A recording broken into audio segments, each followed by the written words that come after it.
Sabi niya, kumusta yung performance ko? And I said, best dramatic actor. Sabi niya, you have to rate from 1 to 10. Sabi ko, you're at 12. But he was really... Yung mga bank accounts po ni former President Duterte, ni Mang Adilet, saka sa inyo daw, na joint account daw. And sabi po ni PRRD na he's willing to quote him, magbigti daw po in public, and he will also push you and your brothers, Kong Kulong and Mayor Baste, to resign daw, pag totoo daw po yung bank account. Your reaction po, ma'am? Oo. Actually, yung listahan ng bank account na yan, bank accounts, madami yan di ba? Noong, was it 2016 na nilabas? Yes. Oo. Hanggang ngayon, may file ako niyan. Kasi nung lumabas yan, isa-isa ko pinuntahan lahat ng bangko. At tinanong ko sila isa-isa sa mga nakapangalan sa akin at yung mga accounts. Meron talagang mga accounts doon na hindi alam ng bangko, hindi ko rin alam, pero nandoon siya sa listahan. So, tinatanong ko yung bangko, bakit may ganito? Sabi nila baka non-existent talaga yan na mga accounts. So, meron akong accounting even nung mga sinasabi nilang transactions, tinanong ko din yan sa bank. Okay, sa akin naman po, may punta. At nahati nga talaga kasi yung atensyon ng opisina dahil marami sa mga kababayan natin ang nasa evacuation centers dahil sa bagyo. So ginawa naming simple na lang para mas marami yung mga personnel ng Office of the Vice President tumulong sa Disaster Operations Center. Ma'am, VP, ano na lang po paghahanda ng OVP ko? Ngayon may bagyong Pepito. Opo, sa Pepito. Yes, oo.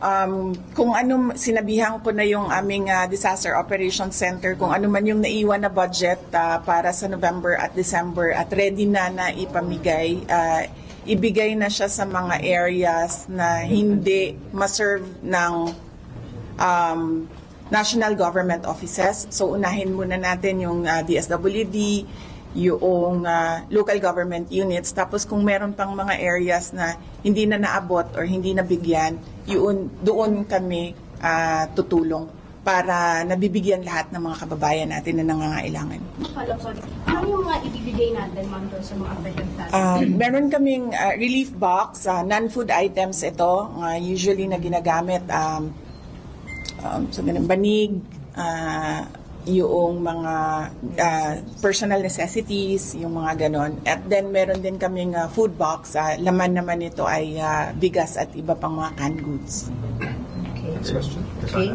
Ma'am, at yesterday, last Wednesday at the Senate, right after that, dumiretso po kayo sa Congress for the Quadcom. Bakit po bigla kayong napasugo doon? Yes, after nung Senate budget hearing, pumunta ako sa House of Representatives. Sinamahan ko si dating Pangulong Rodrigo Duterte sa pag-attend niya sa hearing ng Quadcom. Ma'am, you were there until it finished. How was it po? Kasi may nakuhanan ka ng video na umaganyan ka na, iba-iba na yung reaction. So, how was it po? How was it witnessing the hearing? Pagod talaga ako nung araw na yon dahil hindi kasi namin alam kung anong mangyayari sa budget hearing. So buong the day before at nung umaga na yon naghahanda kami para sa Senate budget hearing. So medyo pagod ako. Nandun ako kasi sinamahan ko si dating Pangulong Rodrigo Duterte, and usually kasi hindi siya nakikinig sa mga kasama niya. So, humingi sila ng tulong sa akin na kung anong isabi, pagsabihan, gano'n. So, did you do that, ma'am? Humingi ng tulong, tas did you approach him to tell him what it's supposed to be, Doon lang sa sinabi nung kasama niya na 6 a.m. pa gising.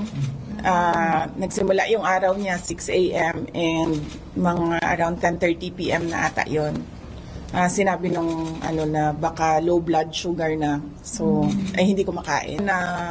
I-excuse na lang siya but ayaw niya, pero naniwala naman siya nung sinabihan namin siya na kumain na muna siya. Pero ma'am, how was it po? Kasi earlier the Senate you said you don't expect a fair trial for their hearing po. for the president.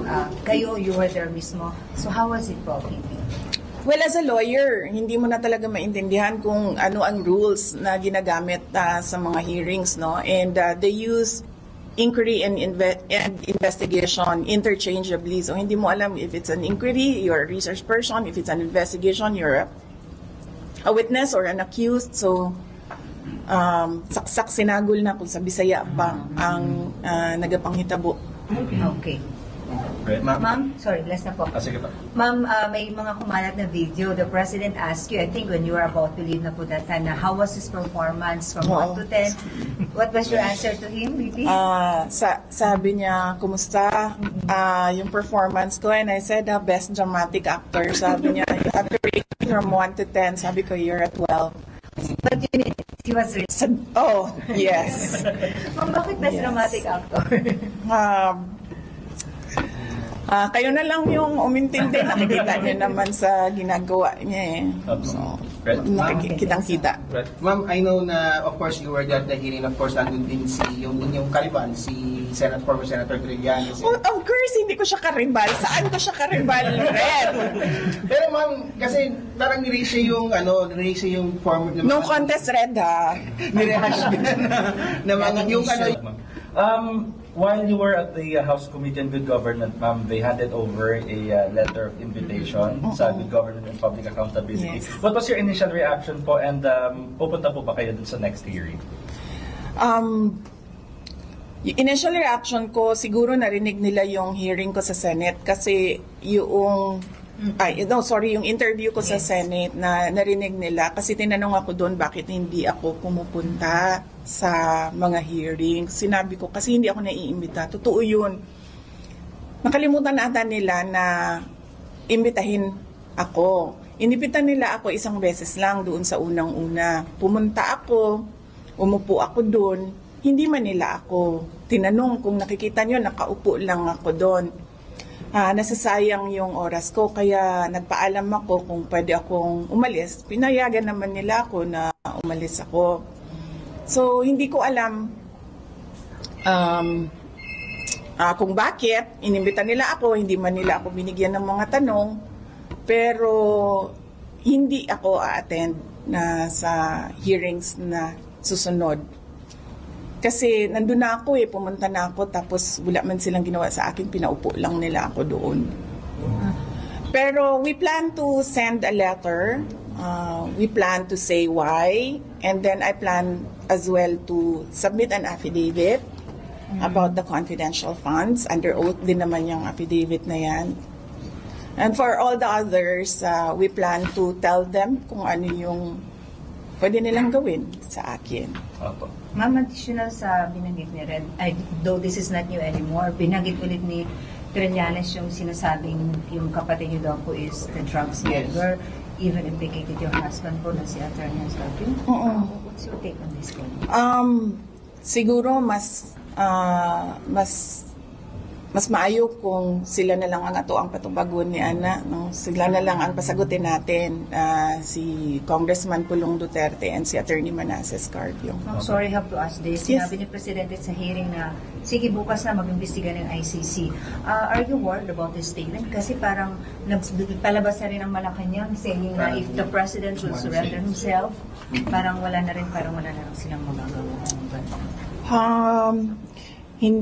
It's best to be answered by the lawyers. Meron din akong lawyer sa ICC, but hindi kami nagkausap kasi after nung hearing, so hindi ko alam kung anong way forward nitong ICC.